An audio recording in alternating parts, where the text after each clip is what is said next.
स्वामी विवेकानंद ने हमेशा युवाओं को प्रेरित किया और उन्हें अपने जीवन में सफल होने के लिए प्रोत्साहित किया।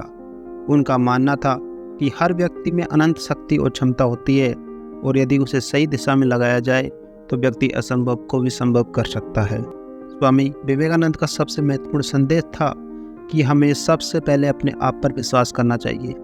वह कहते थे, जो खुद पर विश्वास नहीं करता वह कभी भगवान पर विश्वास नहीं कर सकता। आत्मविश्वास ही सफलता की पहली सीढ़ी होती है।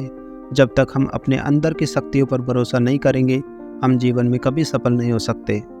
विवेकानंद ने हमेशा साहस और वीरता का महत्व समझाया। वह कहते थे, डर से बड़ा कोई दुश्मन नहीं होता। जीवन में कठिनाइयाँ आती है, लेकिन हमें साहस और धैर्य के साथ उनका सामना करना चाहिए। जब हम चुनौतियों का सामना करते हैं, तभी हम अपने जीवन को सार्थक बना सकते हैं। विवेकानंद ने कहा, हम वही बनते हैं जो हम सोचते हैं, इसलिए हमारी सोच सकारात्मक और ऊंची होनी चाहिए। हमें हमेशा बड़े लक्ष्य रखने चाहिए और उन्हें प्राप्त करने के लिए अपनी पूरी क्षमता लगानी चाहिए। विचारों की शक्ति से हम अपने जीवन को बदल सकते हैं। विवेकानंद कर्म के प्रति बहुत जागरूक थे।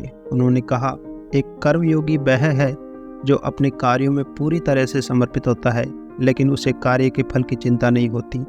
इसका मतलब है कि हमें अपने कर्तव्यों का पालन करना चाहिए और परिणाम की चिंता नहीं करनी चाहिए, क्योंकि कर्म में ही सफलता है। स्वामी विवेकानंद का मानना है कि जीवन में सफलता पाने के लिए समर्पण और धैर्य अत्यंत आवश्यक है।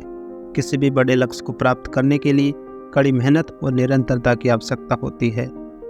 स्वामी विवेकानंद की शिक्षाएं हमें जीवन में सही दिशा और आगे बढ़ने के लिए प्रेरित करती है। उनका जीवन और उपदेश हमें बताते हैं कि अगर हमारे पास आत्मविश्वास, साहस और कर्म के प्रति समर्पण है, तो हम जीवन में किसी भी चुनौती का सामना कर सकते हैं और अपने सपनों को साकार कर सकते हैं।